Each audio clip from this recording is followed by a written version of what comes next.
आज आपण कुरकुरीत असे शिळ्या चपात्यांचे सँडविच बनवतोय। अजूनही चॅनलला सबस्क्राइब केलेलं नसेल तर पटकन सबस्क्राइब करून घ्या। चला तर रेसिपीला सुरुवात करूया। उकडलेले 2-3 बटाटे घ्यायचे व छान असे हाताच्या मदतीने किंवा चमच्याच्या मदतीने मॅश करून घ्यायचे। चमच्यापेक्षा मला हातानेच आवडतं म्हणून मी हाताने छान असे मॅश करून घेतले।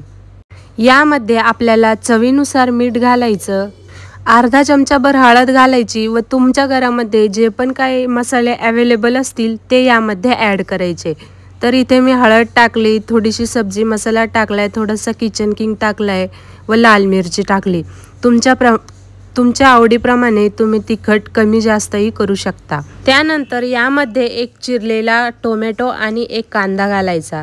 तुम्ही यामध्ये शिमला मिरची पण घालू शकता, गाजर वगैरे असेल किंवा घरामध्ये कोबी वगैरे असेल तेही ॲड करू शकता। माझ्याकडे अवेलेबल नव्हतं म्हणून मी कांदा आणि टोमॅटोज टाकलाय व छान असं मिक्स करून घेतलंय। तर इथे माझ्याकडे रात्रीच्या शिळ्या चपात्या ज्या आहेत त्या उरलेल्या होत्या, त्याच मी हे सँडविच बनवण्यासाठी घेतलंय। अगोदर एक शिळी चपाती पोलपाटवर ठेवायची व त्यावरती आपल्याला टोमॅटो केचप जे आहे ते लावायचं। तुम्ही तुमच्या घरात पिझ्झा सॉस वगैरे असेल किंवा चिंचेची चटणी वगैरे असेल तर तुम्ही लावू शकता। टोमॅटो केचप जे आहे ते छान असं मी सगळीकडून पसरवून घेतलंय। त्यानंतर यावरती आपल्याला केलेली बटाट्याची जी स्टफिंग होती ती यावरती आपल्याला छान अशी पसरवून घ्यायची। तर मी अगोदर चमच्याने टाकली व नंतर हाताच्या मदतीने सगळी स्टफिंग जी आहे ती यावरती पसरवून दिली। किंवा तुम्ही ही स्टफिंग ब्रेडमध्येही टाकू शकता, खूप छान लागते खायला। ही स्टफिंग सगळीकडून छान पसरवून झाल्यानंतर अजून एक जी उरलेली पोळी होती ती यावरती टाकली व अगोदरच मी तवा गरम करण्यासाठी ठेवून दिलेला होता गॅसवरती, त्यावरती थोडंसं तेल टाकलं। तुम्ही तूप बटर वगैरेही लावू शकता, छान चव येते।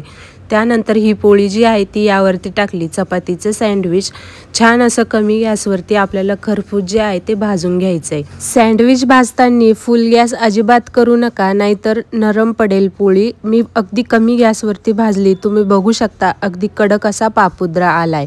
छान असं आपलं सँडविच भाजल्या गेलंय व मी मस्त असं कट करून घेते लगेच चाकूच्या मदतीने। हे अजून तुम्हाला डेकोरेटिव्ह बनवायचं असेल तर त्यावरती थोडंसं टोमॅटो केचप लावायचं व बारीक शेव जी असते ती यावरती कोट करून घ्यायची। छान असं दिसायला पण छान लागतं आणि खायला पण एकदम कुरकुरीत असं लागतं। आजचा व्हिडिओ कसा वाटला आणि तुम्ही कधी बनवलंय का हे चपातीचं सँडविच कमेंटमध्ये नक्की सांगा। भेटूयात पुढच्या व्हिडिओमध्ये। बाय। चॅनलला पटकन सबस्क्राइब करून जा। बाय।